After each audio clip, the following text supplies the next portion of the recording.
Assalamualaikum warahmatullahi wabarakatuh. Kembali lagi bersama saya Sylvia Ronaldi Sihan SPD. Kali ini kita akan membahas latihan soal bahasa Indonesia mengenai materi pedagogik, profesional, dan lainnya. Yuk simak. Baiklah, langsung saja ke pembahasan soal yang pertama, yaitu melalui model pembelajaran problem-based learning atau PBL, pendidik bertujuan agar peserta didik mampu menganalisis unsur dan struktur berita dengan tepat.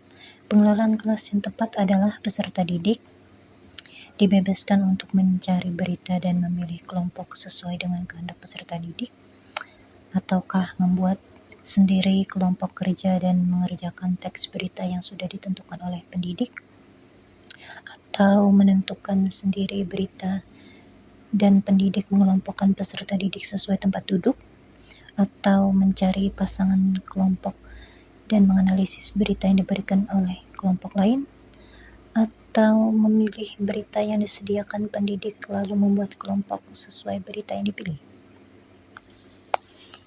Ayo, sudah ditentukan jawabannya? Kalau sudah, yuk kita bahas.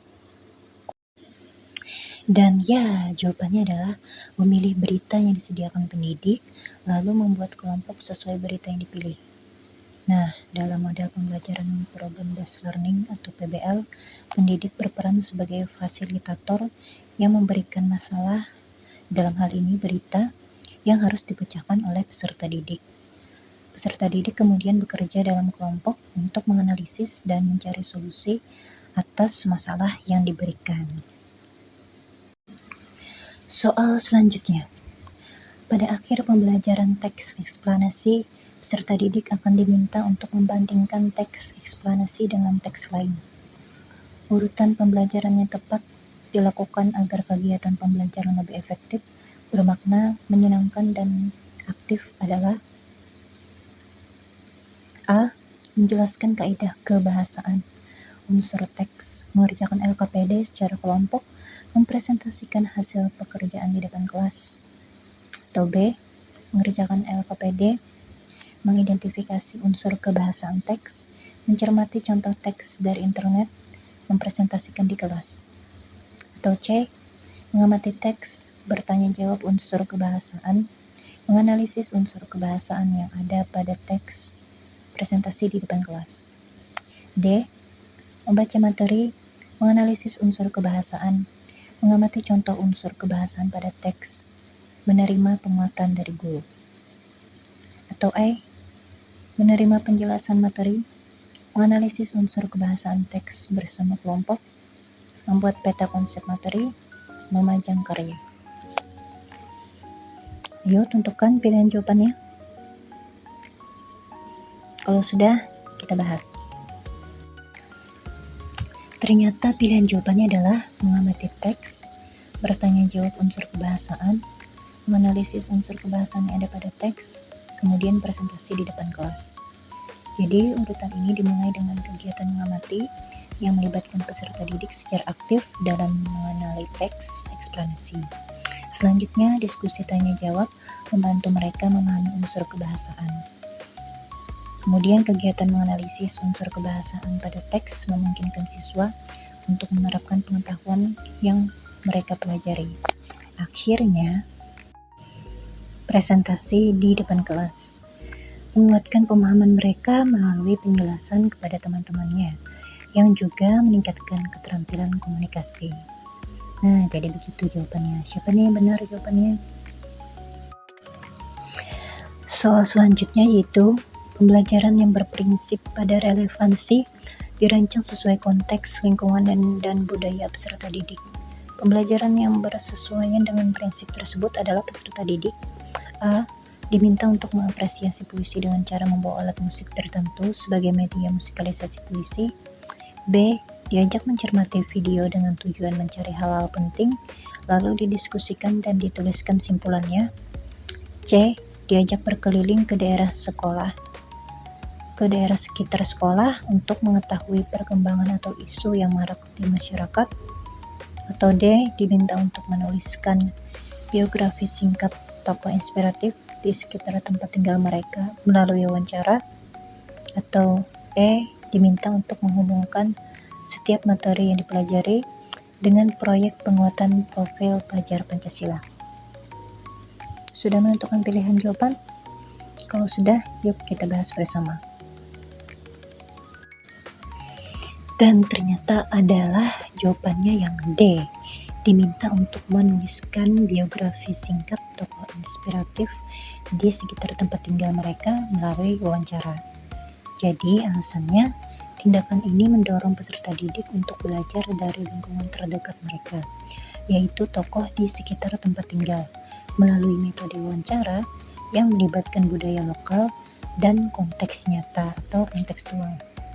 Pembelajaran ini relevan dengan kehidupan peserta didik karena mereka langsung terlibat dalam proses menggali informasi yang bermakna dari masyarakat sekitarnya, sesuai dengan prinsip relevansi dalam pendidikan.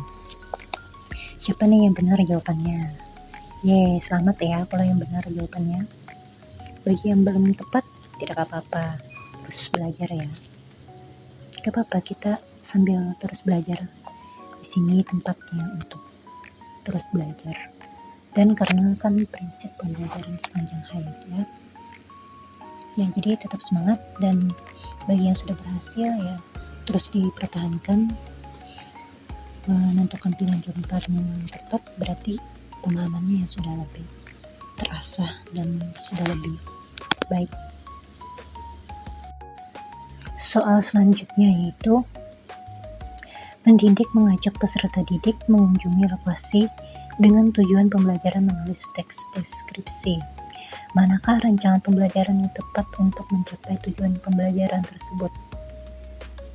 A. Membahas unsur teks, mencermati contoh teks, merencanakan penulisan, menuju lokasi, dan bertanya jawab. B. Menjelaskan teks, menuju lokasi, mencermati contoh-contoh teks, mengembangkan teks, dan memperbaiki teks. Atau C. Menjelaskan teks, mencermati contoh teks, menuju lokasi, mengamati dan mencari data, dan mengembangkan teks. Atau D.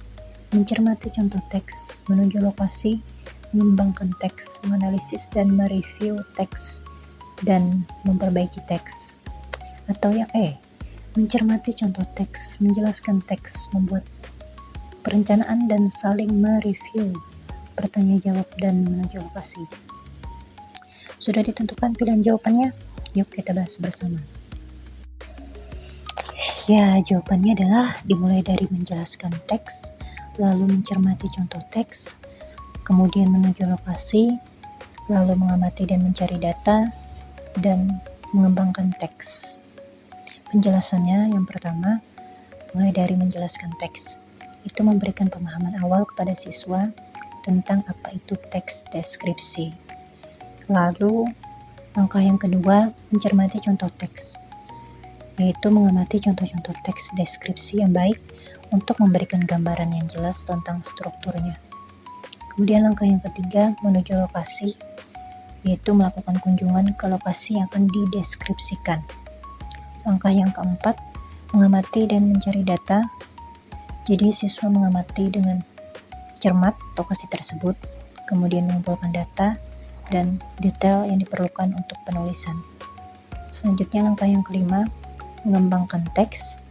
Jadi siswa menyusun teks deskripsi berdasarkan pengamatan dan data yang telah dikumpulkan. Nah, langkah-langkah ini mendukung proses pembelajaran yang komprehensif dan aplikatif untuk menulis tes deskripsi. Soal berikutnya yaitu pembelajaran kontekstual tidak hanya dapat diterapkan pada mata pelajaran tertentu, tetapi juga untuk semua bidang ilmu. Manakah contoh pembelajaran kontekstual untuk pembelajaran bahasa Indonesia? A. Peserta didik diminta untuk menulis langsung cerita pendek dari contoh yang mereka dapatkan dari hasil pencarian di internet. B. Pendidik menghadirkan contoh teks yang sesuai dengan keterbacaan peserta didik agar lebih mudah memahami materi ajar. C. Pendidik menghadirkan tema-tema teks yang variatif dalam proses pembelajaran agar peserta didik tidak cepat bosan.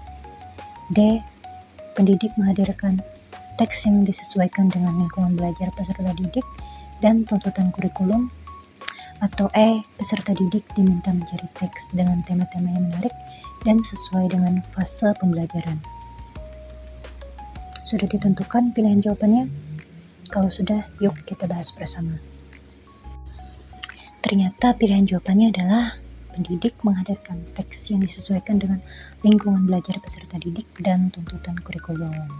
Alasannya adalah pembelajaran kontekstual menekankan pada penggunaan materi ajar yang relevan dengan lingkungan atau pengalaman nyata peserta didik, sehingga mereka dapat menghubungkan materi yang dipelajari dengan kehidupan sehari-hari. Dengan menghadirkan teks yang sesuai dengan lingkungan belajar peserta didik dan tuntutan kurikulum, proses pembelajaran menjadi lebih bermakna dan efektif. Siapa yang tadi benar jawabannya? Yes, selamat ya. Nah, dari semua soal yang kita bahas, benar berapa dan salah berapa nih? Dan apa saja yang perlu kita bahas di selanjutnya dan apa saja yang dapat kalian simak dari pembelajaran yang kita bahas tadi, bisa kalian tuliskan di kolom komentar di bawah ini. Semoga yang kita pelajari hari ini bermanfaat. Salah hilap mohon maaf. Wabillahi taufiq wal hidayah. Wassalamualaikum warahmatullahi wabarakatuh. Terima kasih dan sampai jumpa.